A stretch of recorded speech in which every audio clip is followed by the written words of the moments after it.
السلام عليكم ورحمة الله وبركاته. أسعد الله صباحكم أحبتي الكرام. الحمد لله على نعمة الإسلام، والحمد لله على نعمة السنة.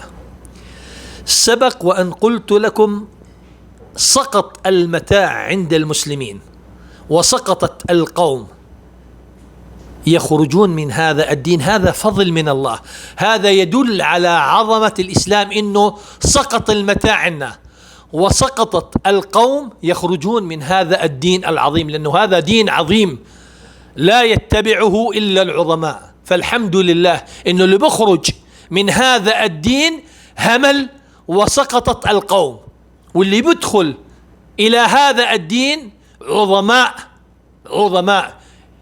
بعض الملاحدة المفكرين الكبار ترك الإلحاد ودخل إلى الإسلام، بعض الأطباء والخبراء والعلماء الغربيين تركوا هذه الديانات ودخلوا إلى الدين الإسلامي، بعض اليهود دخلوا هذا الدين، بعض القساوسة والمفكرين والكتاب والصحفيين، بل بعض سفراء الدول ترك النصرانية واليهودية والإلحاد ودخل بهذا الدين العظيم.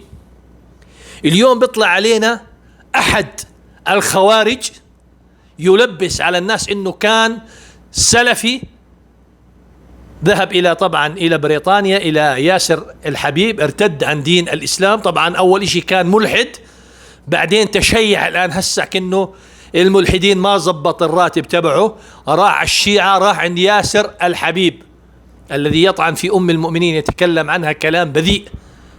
طبعا الكل بيعرفه لأنه شفناه، هذا مجهول، طبعا الكل بيعرفه لأنه شفنا فيديوهاته الآن، والله عمري ما سمعت فيه. صالح حمامة، طبعا هذا صالح الحوالي من أقارب سفر الحوالي، وتتلمذ على الخارجي سفر الحوالي. السلام عليكم، معاكم صالح بن عبد الله الغامدي من قبيلة حوالة، واشتهرت باسم صالح حمامة. ولعائلتنا الشرف الكبير بصلة القرابة مع الشيخ الدكتور سفر الحوالي، وهو زوج عمتي عبد الرحمن، وقد تربيت منذ الصغر في بيت هذا الرجل العظيم، وتعلمت من هذا البيت الغيرة على الدين والاهتمام بشؤون المسلمين بل كل المظلومين. تعالوا احكي لكم قصة.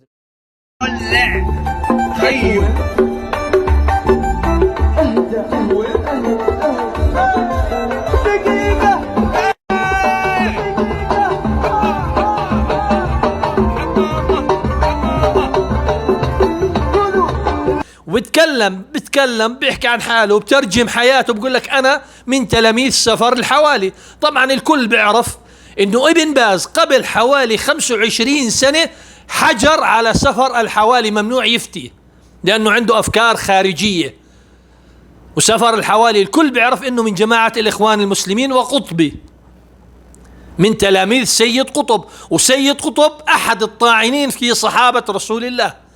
وألف في السيد قطب كتابين للعلامة المحدث ربيع بن هادي المدخلي، ألف كتاب ضخم في سيد قطب وفي الإخوان المسلمين، وكتاب كامل مستقل اسمه مطاعن سيد قطب بأصحاب الرسول صلى الله عليه وسلم. طبعا احنا لما نشوف هذا الأمر ونشوف مآلاته وذيوله نستحضر حديث النبي صلى الله عليه وسلم عن الخوارج، هؤلاء سفر الحوالي وجماعة الإخوان المسلمين، وهؤلاء الخوارج، ومنهم هذا الملحد المتشيع صالح حمامة، عندما قال الرسول صلى الله عليه وسلم في صفات الخوارج: يقرؤون القرآن لا يجاوز حناجرهم، يعني بس بيقروا ترديد، أما دخل قلوبهم لا. يمرقون من الدين كما يمرق السهم من الرمية. هاي صفات الخوارج. الرسول صلى الله عليه وسلم يحذر منهم إنه بيقرأوا القرآن ولكن لا يجاوز حناجرهم، يمرقون من الدين كما يمرق السهم من الرمية. زي صالح حمامة الحد أول شيء، بعدين كأنه مش مزبطين الراتب والحوالي تبعته، راح مع الشيعة، وين ما في رزقه وفلوس بروح. أخي الكريم، أنا سلفي وأحد أقارب أكبر مشايخ السلفية، والله الآن إلى الله من هؤلاء الخونة المدلسين الذين كذبوا علينا سنين طويلة. وأنا خجلان هذا من هؤلاء المدلس الذي كذب علينا أمام التلفاز وأمام الملأ، وأقول له قبح الله وجهك وسود الله وجهك في الدنيا والآخرة. ثاني نقطة يا شيخ ياسر، هم يخوفوننا دائما من السماع للمخالفين، لأي أحد يخالف منهجهم، ويزكون أنفسهم دائما بأنهم أصحاب الحق، والذين يخالفونهم أصحاب الكفر والشرك والبدع. والله سبحانه وتعالى يقول فلا تزكوا أنفسكم هو أعلم بمن. وهؤلاء والله إنهم مدلسين، وإني من اليوم أعلن تشيعي بإذن الله سبحانه وتعالى. اللهم صل على محمد.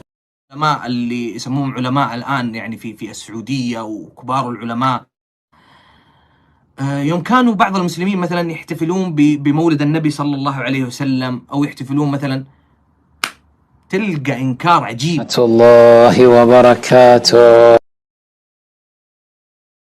إياك مرفوع الرأس، ما شاء الله، أنعم وأكرم. أهلا بالبطل المجاهد، أهلا ومرحبا.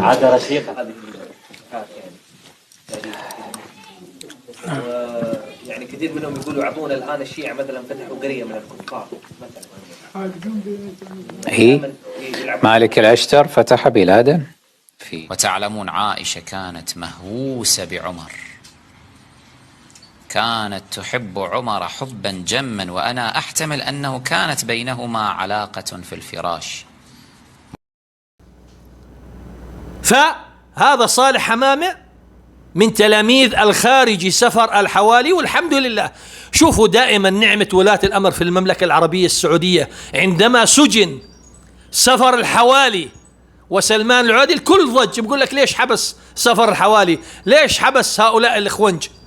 شوفوا النتائج، إما فرخوا لنا خوارج مفجرين مفخخين، وإما ملحد راعى الشيعة الآن ومكيفين عليه الشيعة. هنيئا لكم، هنيئا لكم زبالات المسلمين يا شيعة. الحمد لله عقلاء الشيعة يتسننوا، وحمقى وأغبياء وسفهت وسقطت المتاع عند المسلمين يتشيعوا أو يلحدوا.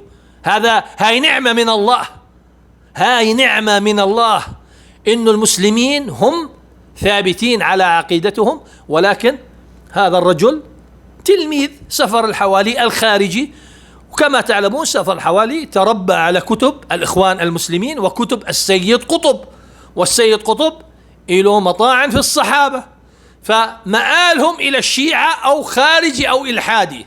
وفي قصة للشيخ الألباني رحمه الله، قال جلست أناظر الخوارج التكفيريين، جماعة التكفير والهجرة والخوارج، هذول كلهم تحت مسمى الخوارج، تكفير وهجرة إخوان مسلمين قاعدة داعش، هذول كلهم مسمى خارج، لأنه يرون الخروج على الحاكم المسلم.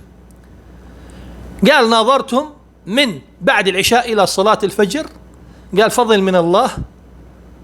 أول شيء بيقول لك صلاة العشاء ما حدا صلى خلفي على أساس إني أنا كافر. قال الألباني أنا بصلي وراكم، أنا لا أرى كفوركم، صلى وراهم. بعد ما صلى الشيخ الألباني ناظرهم من العشاء إلى الفجر، تخيل من العشاء إلى الفجر. بقول رجعوا جميعا إلى منهج أهل السنة والجماعة إلا واحد الحد،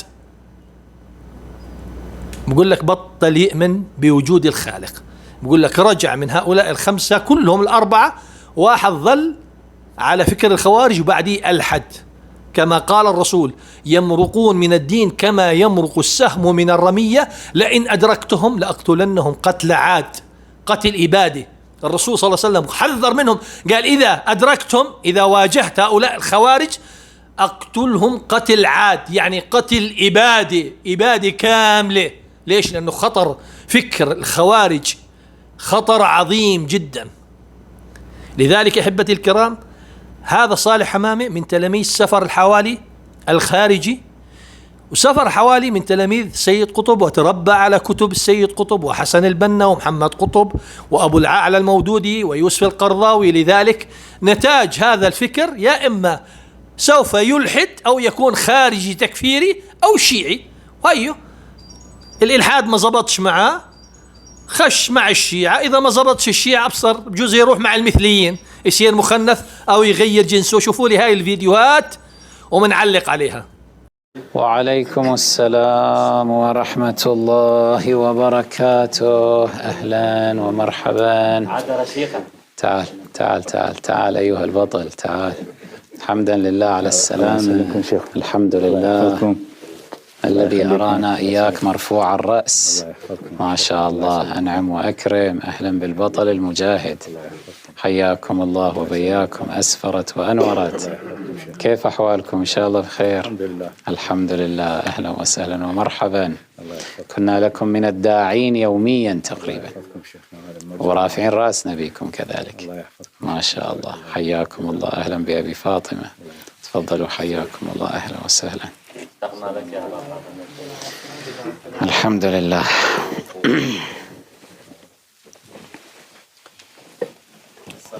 وعليكم السلام ورحمة الله وبركاته. حياكم الله، عظم الله وجهكم. السلام عليكم، معاكم صالح بن عبد الله الغامدي من قبيلة حوالة، واشتهرت باسم صالح حمامة. ولعائلتنا الشرف الكبير بصلة القرابة مع الشيخ الدكتور سفر الحوالي، وهو زوج عمتي عبد الرحمن، وقد تربيت منذ الصغر في بيت هذا الرجل العظيم، وتعلمت من هذا البيت الغيرة على الدين والاهتمام بشؤون المسلمين بل كل المظلومين. تعالوا احكي لكم قصة.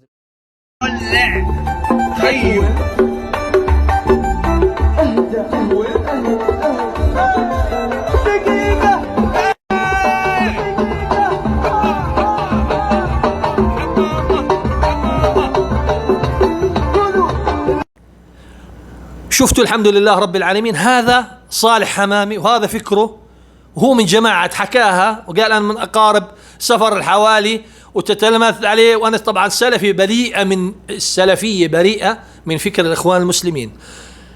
الألباني علامة العصر ومحدث العصر وإمام العصر قال عن الإخوان المسلمين ليسوا من أهل السنة. هاي فتوى موجودة بكتبه وعلى الجوجل وعلى اليوتيوب. قال عن الإخوان المسلمين ليسوا من أهل السنة لأنهم يحاربون السنة. موجودة الكل يحط كلام العلامة الألباني في جماعة الإخوان المسلمين بتطلع هاي الفتوى. ليس صوابا أن يقال أن الإخوان المسلمين هم من أهل السنة، لأنهم يحاربون السنة.